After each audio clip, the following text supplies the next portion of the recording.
Vamos meditar na palavra de Deus no livro de Romanos, a partir do capítulo 4.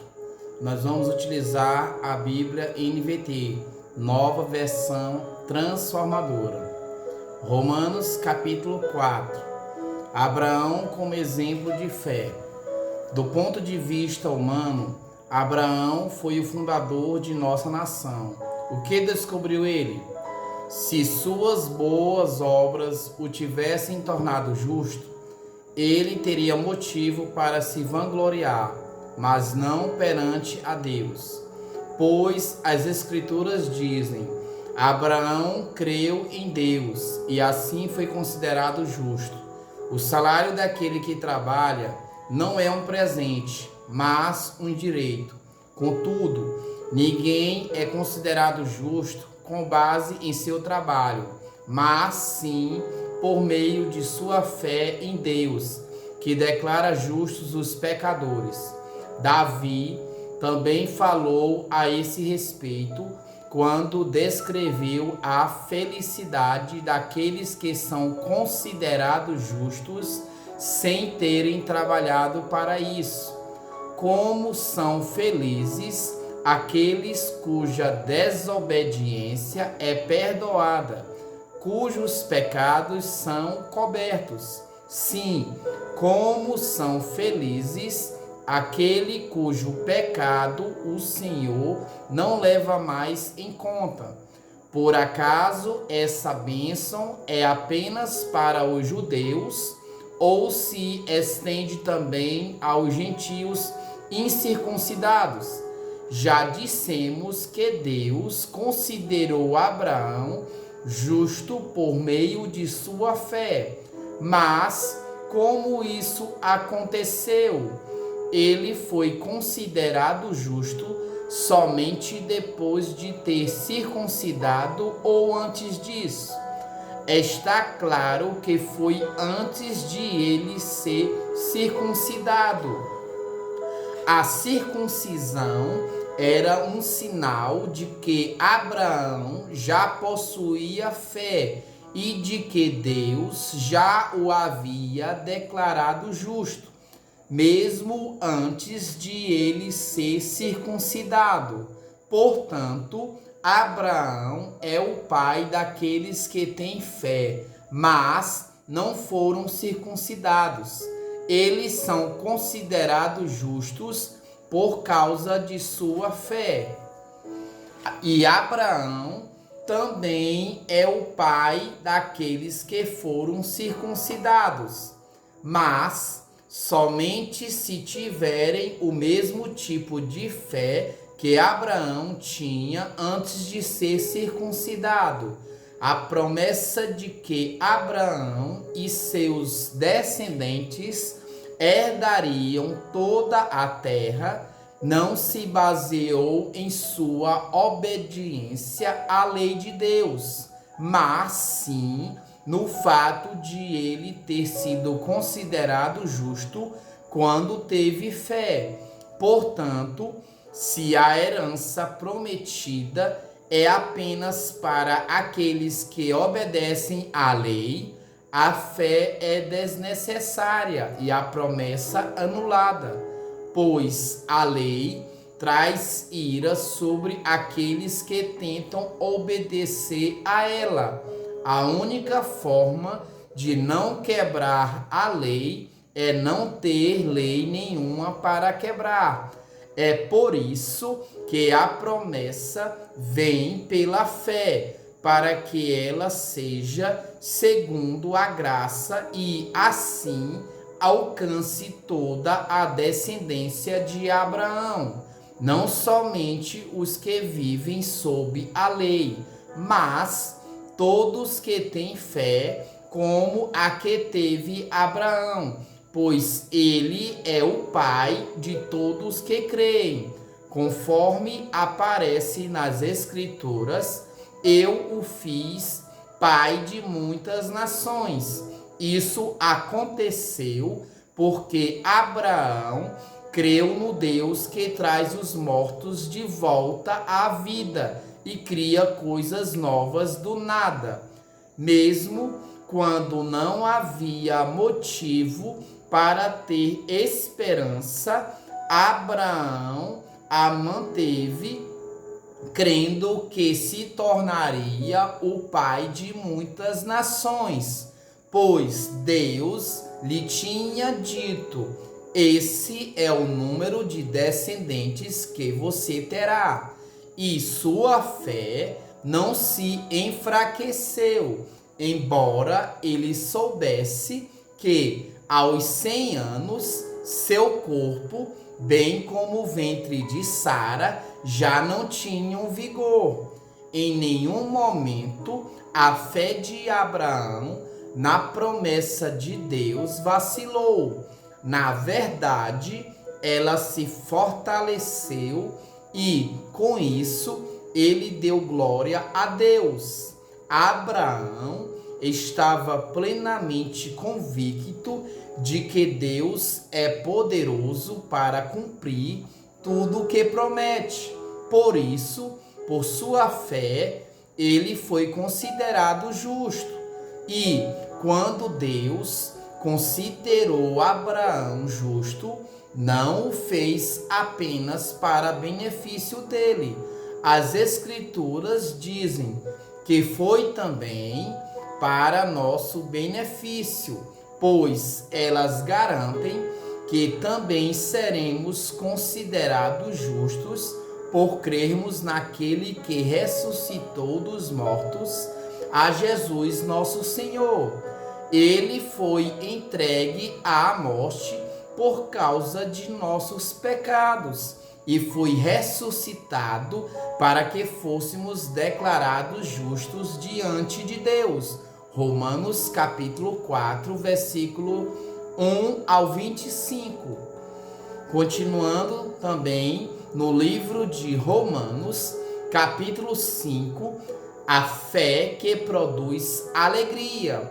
Portanto, uma vez que pela fé fomos declarados justos, temos paz com Deus por causa daquilo que Jesus Cristo, nosso Senhor, fez por nós.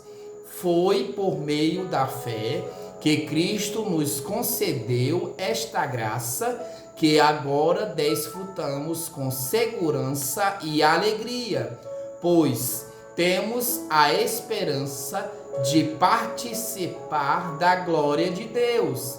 Também nos alegramos ao enfrentar dificuldades e provações, pois sabemos que contribuem para desenvolvermos perseverança, e a perseverança produz caráter aprovado, e o caráter aprovado fortalece nossa esperança, e essa esperança não nos decepcionará, pois sabemos quanto Deus nos ama, uma vez que Ele nos deu o Espírito Santo para nos encher o coração com seu amor.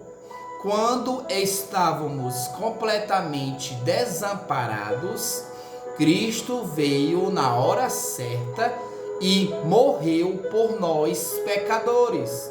É pouco provável que alguém morresse por um justo, embora talvez alguém se dispusesse a morrer por uma pessoa boa, mas Deus nos prova seu grande amor ao enviar Cristo para morrer por nós, quando ainda éramos pecadores.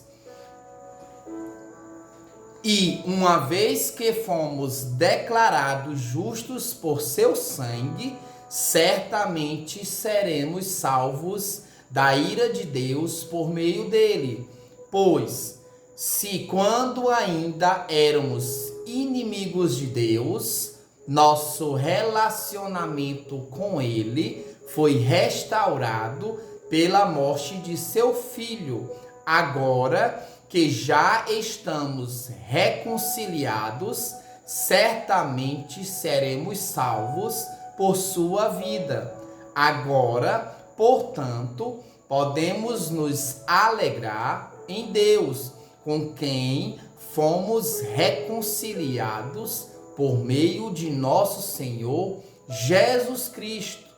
A diferença entre Adão e Cristo. Quando Adão pecou, o pecado entrou no mundo e com ele a morte, que se estendeu a todos, porque todos pecaram. É fato que as pessoas pecaram antes que a lei fosse concedida, mas porque ela não existia, seus pecados não foram levados em conta. Mesmo assim, do tempo de Adão até o de Moisés, todos morreram, incluindo os que não desobedeceram a uma ordem explícita de Deus, como Adão desobedeceu. Na verdade, Adão é um símbolo, uma representação daquele que ainda haveria de vir, mas há uma grande diferença entre o pecado de Adão e a dádiva de Deus, pois o pecado de um único homem trouxe morte para muitos. Ainda maior, porém, é a graça de Deus e sua dádiva que veio sobre muitos por meio de um único homem, Jesus Cristo. E o resultado da dádiva de Deus é bem diferente do resultado do pecado de um único homem. Pois, enquanto o pecado de Adão levou à condenação, a dádiva de Deus nos possibilita ser declarados justos diante dele, apesar de nossos muitos pecados. A morte reinou sobre muitos por meio do pecado de um único homem. Ainda maior, porém, é a graça de Deus e sua dádiva de justiça, e todos que a recebem reinarão em vida por meio de um único homem, Jesus Cristo. É verdade que um só pecado de Adão trouxe condenação a todos, mas um só ato de justiça de Cristo removeu a culpa e trouxe vida a todos. Por causa da desobediência a Deus de uma só pessoa, muitos se tornaram pecadores, mas por causa da obediência de uma só pessoa a Deus, muitos serão declarados justos. A lei foi concedida para que todos percebessem a gravidade do pecado, mas à medida que o pecado aumentou, a graça se tornou ainda maior. Portanto, assim como o pecado reinou sobre todos e os levou à morte, agora reina a graça, que nos declara justos diante de Deus e resulta na vida eterna por meio de Jesus Cristo, nosso Senhor. Louvado seja Deus. Continuando aqui no livro de Romanos, capítulo 6. Libertos do poder do pecado. Pois bem, devemos continuar pecando para que Deus mostre cada vez mais sua graça? Claro que não. Uma vez que morremos para o pecado, como podemos continuar vivendo nele? Ou acaso se esqueceram de que, quando fomos unidos a Cristo Jesus no batismo, nos unimos a ele em sua morte? Pois, pelo batismo, morremos e fomos sepultados com Cristo.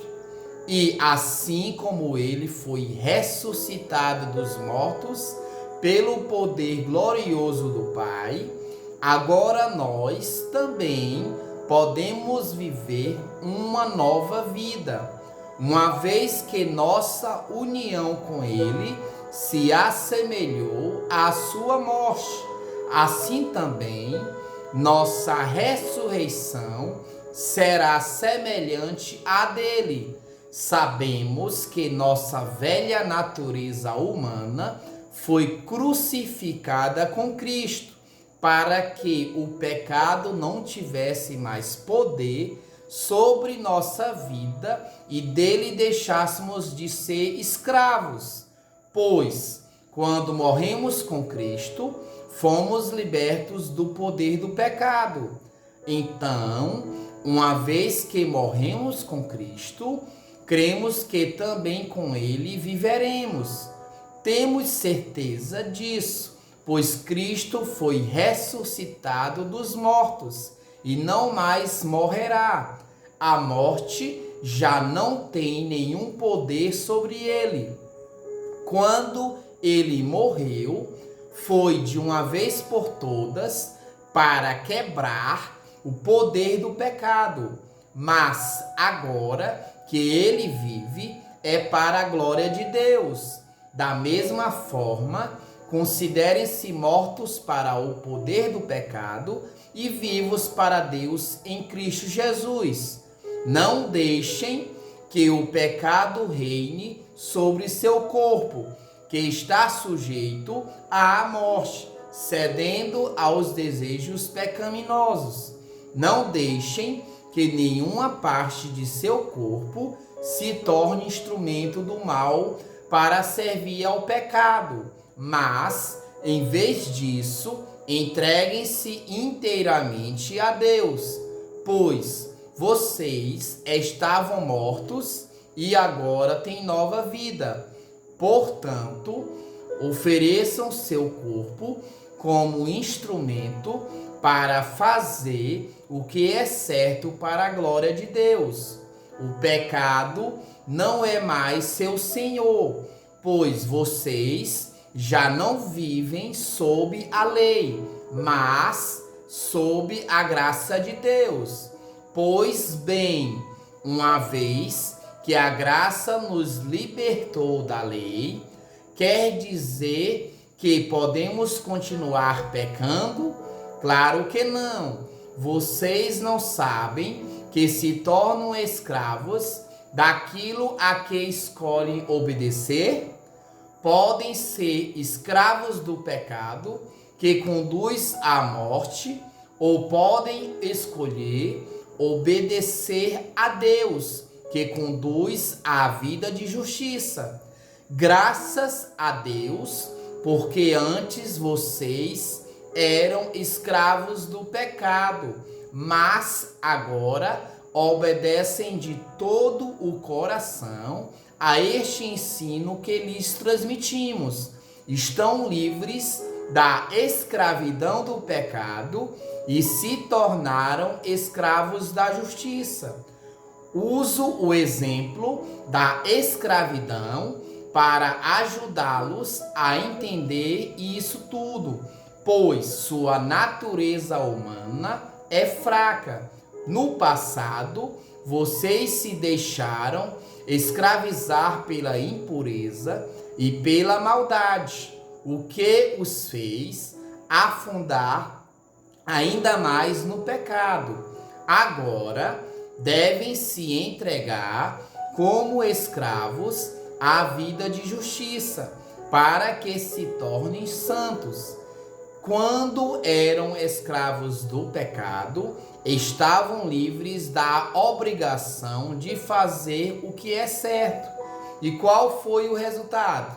Hoje, vocês se envergonham das coisas que costumavam fazer, coisas que acabam em morte. Agora, porém, estão livres do poder do pecado e se tornaram escravos de Deus. Fazem aquilo que conduz à santidade e resulta na vida eterna. Pois o salário do pecado é a morte, mas a dádiva de Deus é a vida eterna em Cristo Jesus, nosso Senhor. Romanos capítulo 6, versículos 1 ao 23. Bíblia NVT, nova versão transformadora.